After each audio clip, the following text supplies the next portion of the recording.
For months, relations between Japan, China, and Hong Kong have been carefully balanced, sometimes calm on the surface and sometimes tense underneath. But recently, that fragile balance shifted again. A high-ranking Hong Kong official, often referred to as the number 3 in the government hierarchy, abruptly canceled a scheduled visit to Japan.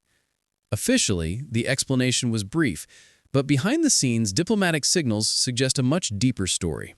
This cancellation was not random.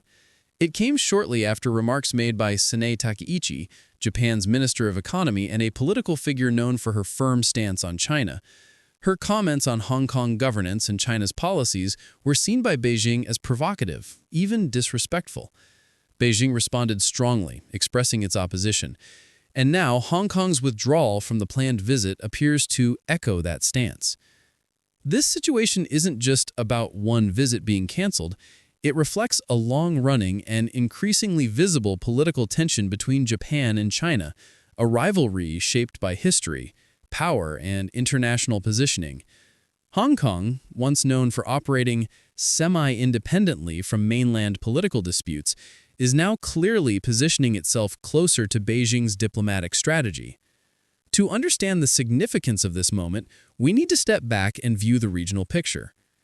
Japan has been strengthening its alliances in Asia and beyond, especially with nations concerned about China's expanding influence.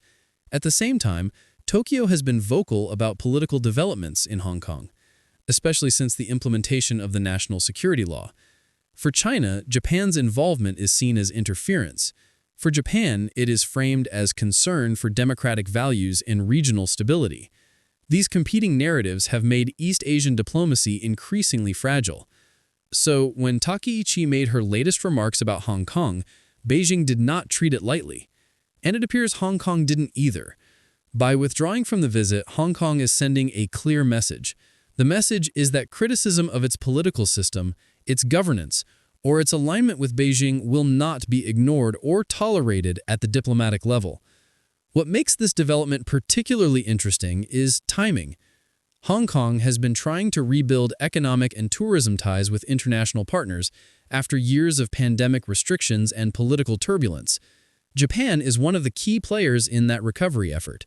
So, canceling a visit isn't a small gesture. It is symbolic. It shows that political loyalty and national alignment are now being prioritized over economic opportunity or diplomatic convenience.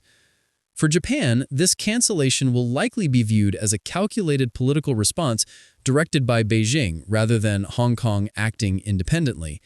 And that perception may widen the gap between the two sides.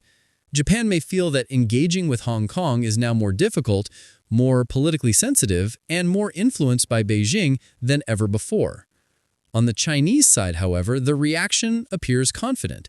It serves as a demonstration that criticism will be met with consequences. It also reinforces an image of unity between Beijing and Hong Kong, especially at a time when international observers continue questioning the autonomy of the region. This incident may not escalate into a major diplomatic crisis, but it adds another brick to a wall of tension that is already rising. In the coming months, we may see more gestures like this, subtle enough to avoid open confrontation, but strong enough to signal political boundaries.